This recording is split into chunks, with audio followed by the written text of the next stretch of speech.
So I transferred that power when I was speaker to the AG and gave some directions on how to get those reciprocity agreements. So when I pass legislation also, I gotta make sure that I check that, because I use reciprocity with Ohio and other states. We just got Kansas, I think. We had to make a change last year to get Kansas. And the next one we're be looking for from the AG's office will be Georgia. Georgia. There's a holdup in terms of what we require.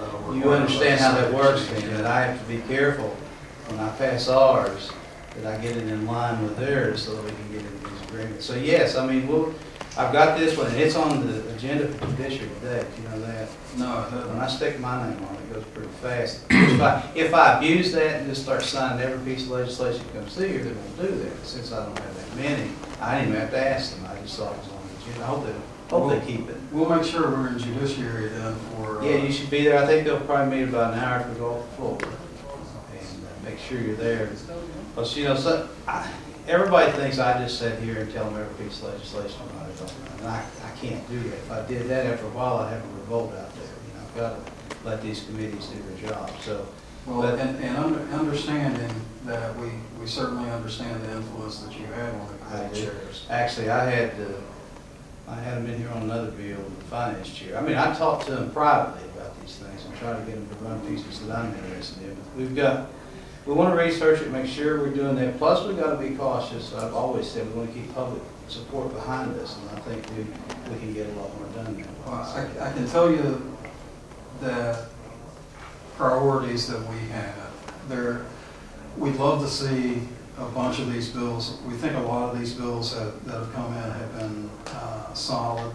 Some of them are pretty much symbolic only, as in they're kind of on the eye of the federal government and things like that. And those are fine.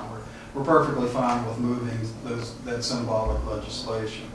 There are some substantive changes that we really need, and one that's really popular out there right now is school carry, some form of school carry.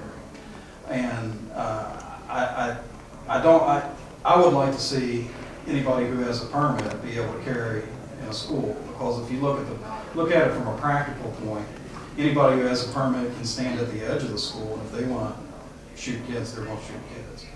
A law doesn't matter. It has absolutely no effect on that. And a lot of people understand that, but I understand that there will be resistance and there will probably be some restrictions above and beyond. We'd like to see full school carry.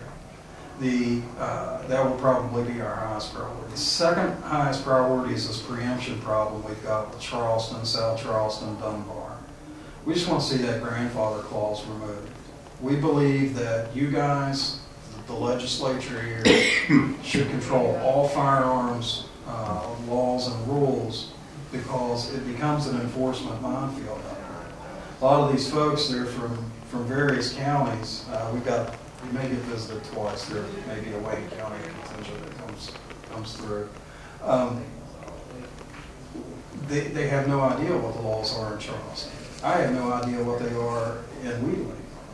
So we'd love to see that uniform to avoid the enforcement minefield. Those are our priorities. If we see those two issues come out of the legislature, we're going to be really happy with the leadership. And believe me, we are nonpartisan. Okay.